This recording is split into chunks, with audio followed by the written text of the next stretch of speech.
Today we're making chicken stock, and it is super easy to make chicken stock, and it saves you a bit of money. Chicken stock costs a couple bucks in the store, and this is almost free.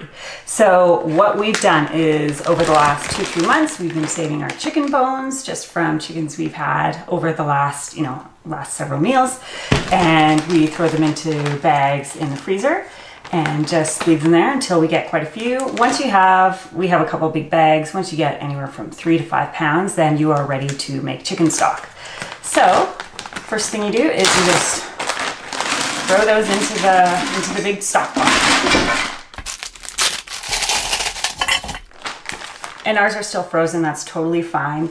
The nice thing about chicken stock recipes is it doesn't have to be perfect, and it'll still work out really well.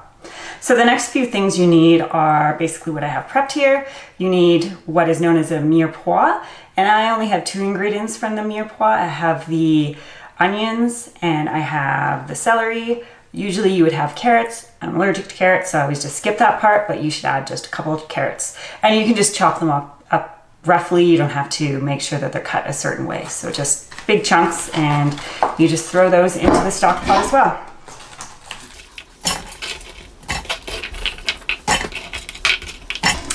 Now you want to add some garlic. I'm adding about 4 cloves of garlic. Again, you don't need to chop them up, just peel them, throw them in. Add a couple bay leaves. In here are the dried herbs and spices that I'm adding to the stock today. It's the middle of winter, so you can use fresh herbs if you have them, but we don't have our garden growing right now. So I've added some dried parsley, about 2-3 teaspoons of that. Some dried thyme, again 2-3 teaspoons. I don't really measure, I just kind of put it into my palm. I'm adding about a dozen peppercorns or so, and then I add 2 or 3 cloves as well. Now all you do is just add enough water to cover it.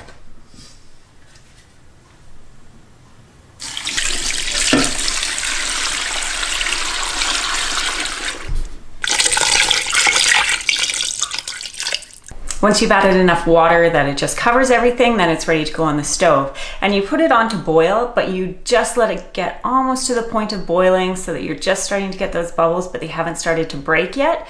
And then you put it to simmer. And if you can keep it from actually truly boiling, then you're gonna get a really clear stock. But if you maybe don't pay perfect attention and it does get to a boil, it'll just be a little bit cloudier, and it tastes perfectly fine. It just won't look as beautiful.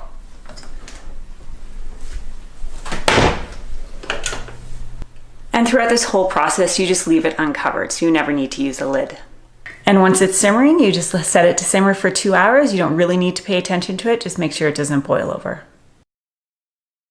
So the stock simmered for a couple of hours, and then I turned it off and just let it cool off for another hour so that it's a lot easier to handle.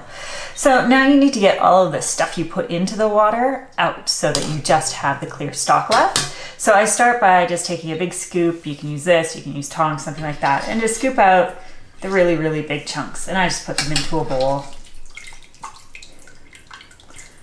And because we had a ton of chicken bones in there, we actually have a ton of chicken bones that we have to pull out.